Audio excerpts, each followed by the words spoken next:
overall. So I didn't hear a word you just said, Wendy, to be honest with you. No? Saquon Barkley just ran a 4.41 unofficial 40 time, and we were all watching that. But I'm sure it was riveting. It was brilliant, actually. If you didn't hear it, let me be the first to tell you. But why don't we start right there? You know, why not? Because Saquon Barkley is the headliner, and we were all watching. And Lewis, you made this point. You know, he's just here to sort of dot the I and cross the T's. We all know what this guy is. Yeah, you know what? I mean, his vertical was a precursor to his 40. Lower body explosiveness usually transfers like this. So when you saw him come out of the blocks, I mean, you just saw just ridiculous lower body explosiveness. Look, to me, he's just going to continue to get better as he goes through the drills here. And you know how I feel about working out the combine. I think everyone should. But, boy, Saquon, just take it easy. Yeah. Pace yourself. Take it easy. You're good to go. He's elite in every respect. He'll put on a show catching the ball in the catching drills, and I'm sure that his triangle drill will be just exactly like this is. He probably will put in, when it's all said and done, not that this means anything, but he'll probably be the best overall performance ever in the combine. One of the best I ever saw was Adrian Peterson, and he was at 217 pounds. He had a 38.5-inch vertical. Saquon had 41-inch vertical at 233 pounds, and they both basically ran the same exact 40 times. So I agree with Bill. This may be one of the most special workouts from one of the most special players we've ever seen. He's the best player in the draft. What's the perfect storm? Stop right there. Right. When you watch him play the game, and then he comes here, and he could tell he put in the work. He took this very serious. He worked on his 40, worked on his starts. He had his strength where it needed to be. When it just all comes together and it's all confirmed like this, man, as a scout, you just sit there and you go, you just smile. Thank you. You know what I mean? It's those guys who don't play good, who test well, guys who don't test well, who play good, that just drive you crazy. I'll tell you who's happy today.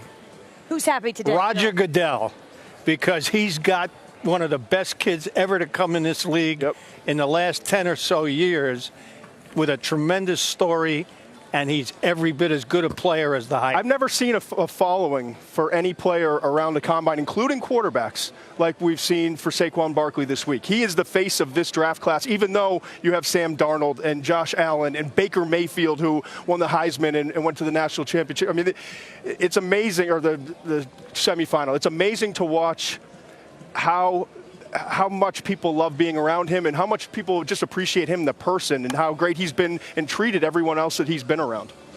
Well, let me ask you this. You know, we say special player. We say one of the best performances in the draft ever. We say can't miss. All of this. Qualify. Why? What makes him this sort of once-in-a-lifetime kind of player that we're talking about? Because you have a list of boxes. You always hear the checking off the boxes. You have this list of all the things you look for, and this guy is elite in just about every single one, and if he's not elite, he's very, very good. And then you get to know him a little bit, and you talk to everyone who's been around him, and the work ethic, he's a legend in the weight room. He's a leader. He's tough on his teammates, but his teammates love him.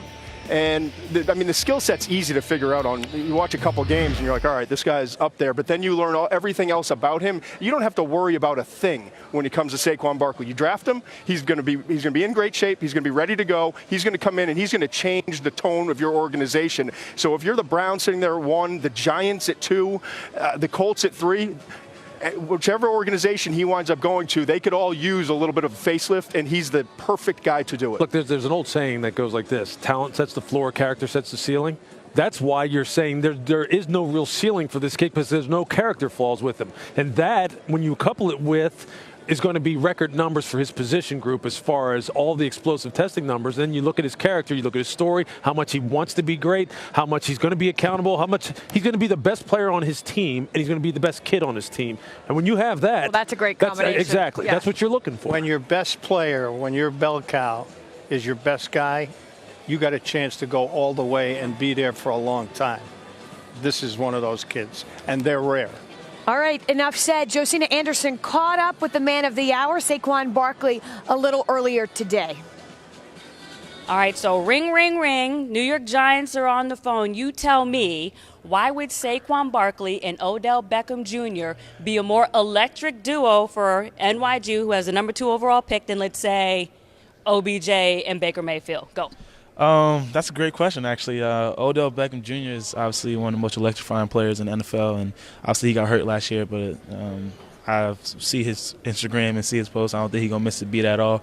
But if I can have the success that I had in college football, God willing, you got to prepare for a run game. You got to stop the run game, and hopefully I can add another defender in that box, and then you don't want to play man coverage, single coverage out there with Odell Beckham.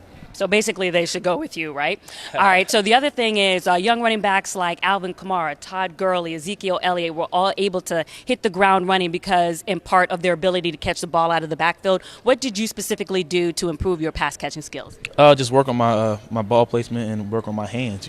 Jugs, catching after practice with Trace and Tommy and all those guys, and watching film on how those guys run a route. So those guys are top of the game, and they're at the top of the game for a reason. They're versatile players. They can do it all. They're not just only the guys who can run the ball. They can catch the ball at the backfield. They can block too. So that's what I strive to be, and hopefully I can continue to grow in the area. So if you could have 3 people with you on the stage at the NFL draft, no family members, no close ones, and don't be boring here, who would you pick to be on the stage with you? So I'm going Barry Sanders. Barry Sanders. Can he be dead or alive? Whoever. Tupac Shakur. I knew you were going Tupac. Okay. And Michael Jackson. Michael Jackson. And then you're going to moonwalk off the stage? I'm going to have to. We got it. All right, then. Back to you guys.